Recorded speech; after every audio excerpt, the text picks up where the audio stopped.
What happens to a woman when she is abused? What does it mean when a woman is abused? Why do women stay in abusive relationship? What does the Bible say about Christians who are in abusive relationship? Let's find out.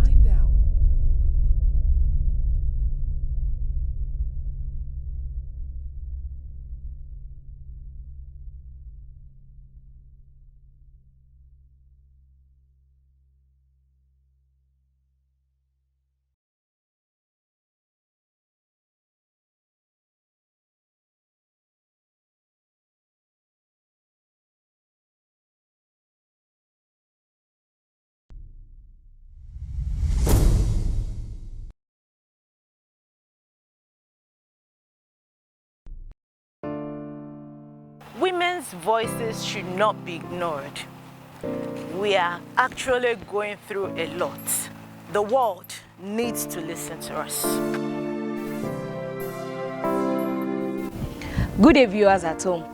Welcome to today's episode of Justice for the Week, brought to you by FMO TV. I remain your humble presenter, Lulu. This week, we'll be discussing about the issue of a young man named Sam, a young man in his early 40s.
Please, who are you? Oh, sorry, I'm Bingpe's father, the woman of the house, and Bingpe's mother. yeah, my wife. All right, I'm very sorry. Oh, wow.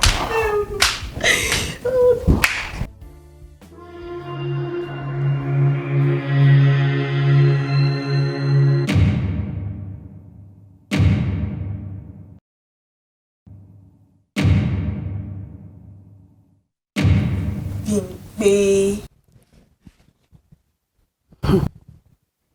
Ṣé o rí pé o lè máa pretend fún mi mọ́ báyìí? Gbogbo nǹkan tí ọkọ ẹ̀ ń ṣe fún ẹ pátá báyìí ni mo mọ̀. Ọmọbìnrin ìjọ pariwo síta. Má jẹ́ kó lù ẹ́ pa sílé lọ́jọ́ kan. Gift, I am fine. Ha! Ṣé mo ti ní kó má máa wá mi wá sílé mọ́? It is very dangerous. Can you just hear yourself? Jọ, kí ló dangerous nínú pé kí ọ̀rẹ́ ẹ wá sílé? Nígbà tá a dẹ̀ kúkú rí ẹ kó jáde síta mọ́. O wá sí church mọ́.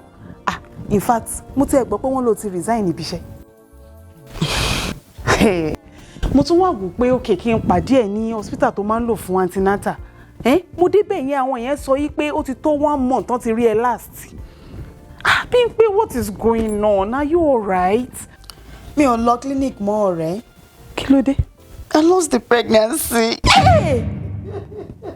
Bímpé! Hey!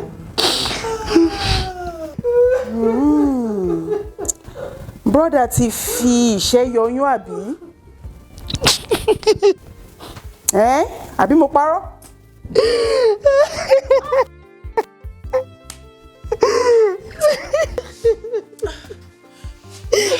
It's okay. It's okay. It's okay. It's okay. It's okay. It's okay. Welcome, sir. Honey, you're welcome.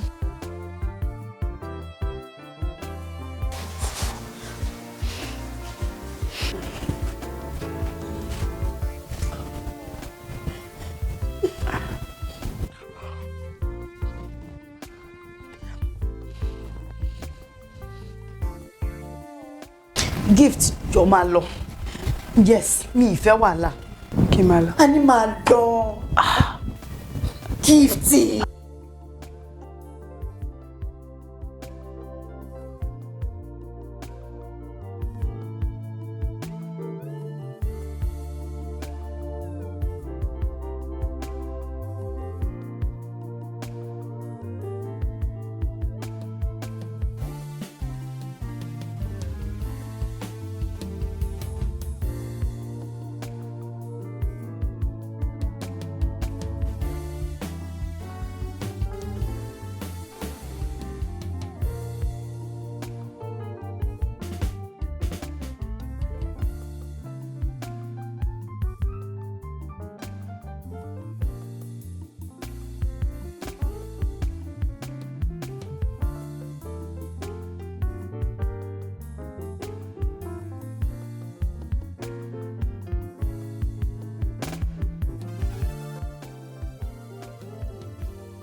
Honey, mo ti parí oúnjẹ yín. What's that thing doing in my house? Actually. Oh, fẹ́ máa gbọ́ra mi. How many times did mo ti sọ fún ẹ pé mi ò fẹ́ rí anybody inú ilé mi mọ́? Your friends, church members, tàbí any relatives without taking permission from me. Yo, kí ni problem? Kí ló rọ́ọ̀lù ẹ̀ gan-an? What exactly is your problem? Jọ ṣé o understand language tí mo ń sọ fún ẹ látijọ́ ẹ̀ ni? I'm sorry. Súnmọ́ bí. Sir. Bí n pé súnmọ́ bí. I'm sorry. I'm sorry. I'm sorry. Please, Jesus Christ. Oh, no. I'm sorry.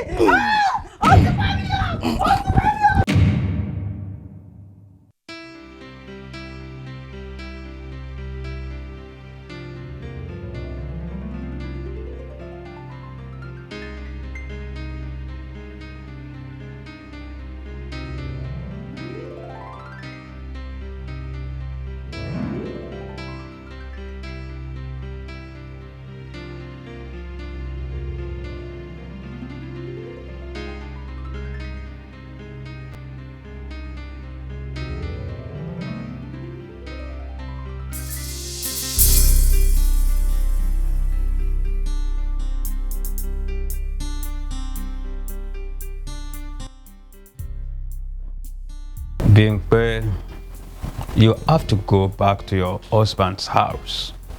Oh, Daddy, please. Daddy, baby. What are you saying? Do you mean you want my daughter to go back to that animal? I don't know. I rebuke it in Jesus' name. A woman? What do you mean? Why should you say such a thing? What do you mean?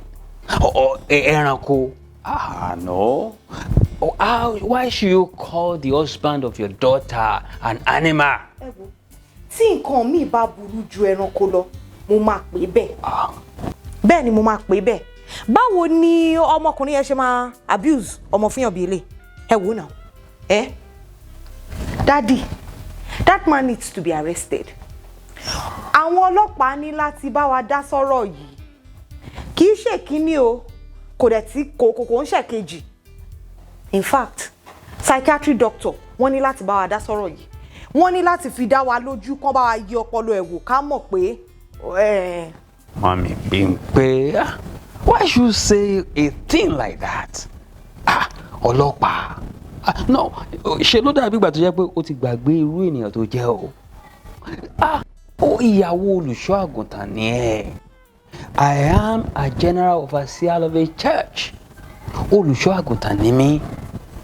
Báwo la ṣe wá ń gbọ́ wípé mo lọ èmi GO for that matter mo lọ ń fi ọlọ́pàá mú ọkọ ọmọ mi? No, it's not hard up. Listen.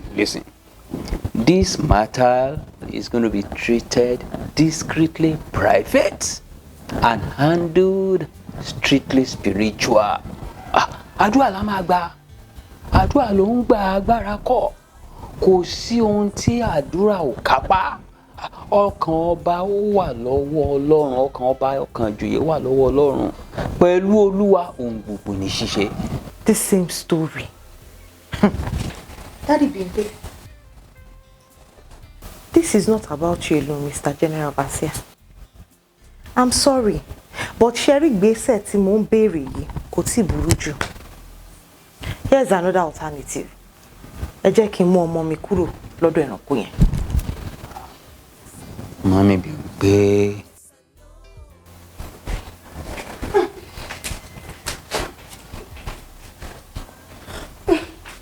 Daddy, I'm sorry. Mo mọ̀ pé mi ni mo fa ọgbọ̀n nǹkan tó ń ṣẹlẹ̀ yìí. Ẹ má bínú. Okay. That's okay. No, that's okay.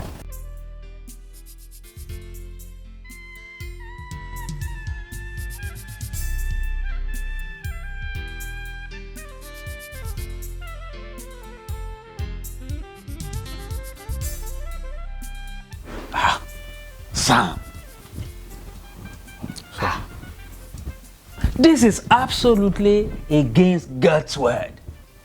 Imagine, what on earth will come upon you tí wàá fi máa ná ẹni tí Ọlọ́run alààyè fún ẹ gẹ́gẹ́ bí ẹ̀bùn egungun ìhà tiẹ̀. Kai, no, it's unheard of. This is your gift now. Kí ló come over you gan? Kí ló ń ṣe? Arákùnrin gbọ́ mi náà. Mami Bimpe, please allow me. Allow me. I'm really sorry, sir. Oh, we mo ti ṣẹ̀ sí ìyàwó mi àti Ọlọ́run. I promise it won't happen again, sir. You better do. Yeah, that's better. That's better. So, fa ìyàwó ẹ mọ́ra. Bimpe, ó ti bẹ̀ ẹ́. No, that's okay. That's okay, my daughter. That's okay. Please, let's pray together. It is well. Father, we exalt you.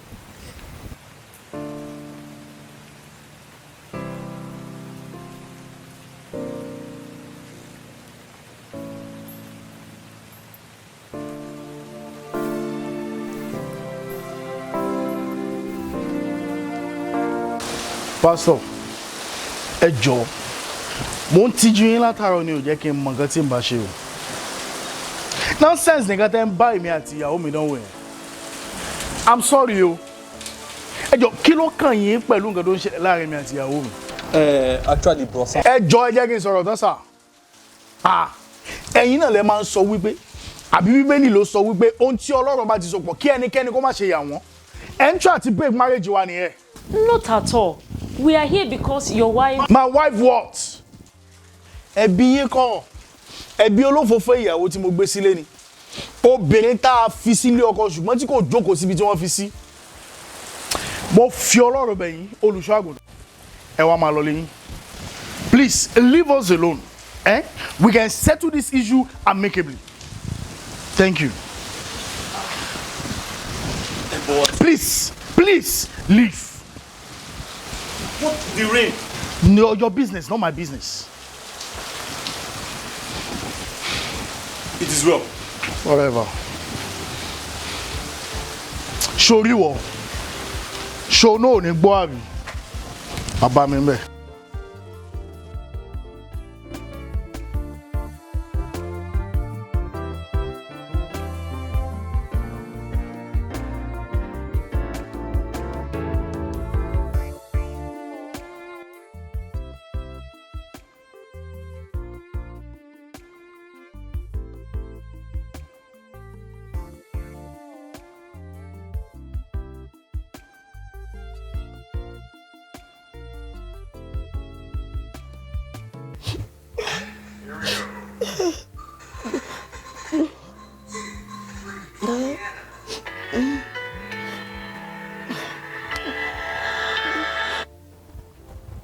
Adébímpé, báwo ni?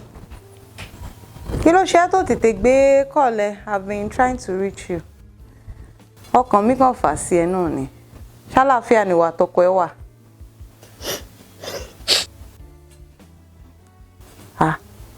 Adébímpé, are you still there? Ma. My daughter, are you all right? Kí ló dé tí ohùn ẹ rí bẹ́ẹ̀ yẹn? Kí ló dé tó ń dààmú ọmọ lọ́mọ? Bóyá ń rest ni. Kí ló dé tó fi jẹ́ pé gbogbo nǹkan tàbí gbogbo ìgbà náà ló máa ń fúnra sí nǹkan? Madam. Adébímpé, you know you can talk to your mother. I love you and of course I care about you. Adébímpé, ṣó ń sunkún ni? Mommy, marriage ti ṣú mi o. Mommy, mi ò lè fara mọ́ mọ́. Olú ti ń pariwo mi síta bí? Ṣó rí pé ìwọ ọmọbìnrin ò kí ń gbọ́ràn? Jọ kí ni mo lè ṣe fún ẹ tí wàá fi gbọ́ràn? Ìyàwó ni mo lè fi jẹ́ kí wàá fi gbọ́ràn? Mi ò pariwo yín síta. Ẹ wo ti sú èmi o, you can do your work. Gbígbé! Gbígbé! Oh, well play. Wọ́n ti ń kí ẹ láyà bí? Wọ́n ti ń kí ẹ láyà Gbígbé at the count. Oh, wọ́n ti ń kí ẹ láyà bí? Gbígbé at the count of 3 padà wá síbí. If not, Gbígbé 2, Gbígbé.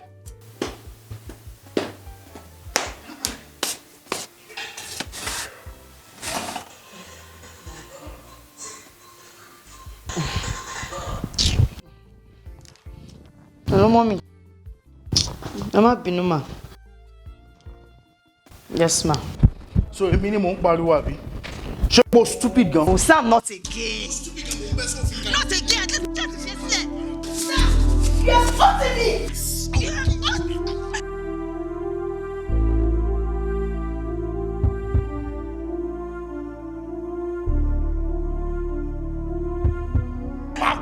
Kú tó bá fẹ́ kú. Kú tó bá fẹ́ kú. Yeah, ọtí mi. Sam.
Good day, viewers at home.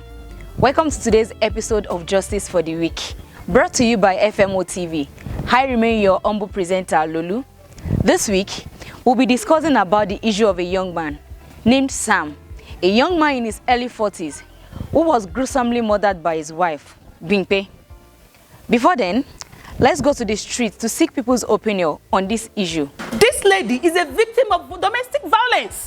Am I a cat or our parents any ma blame? Because pastor tí ó kápá ilé tí ó kápá àwọn ọmọ ẹ̀. Irú wàásù wo ló fẹ́ wà fáwọn ọmọ ìjọ? Charity begins at home, they say.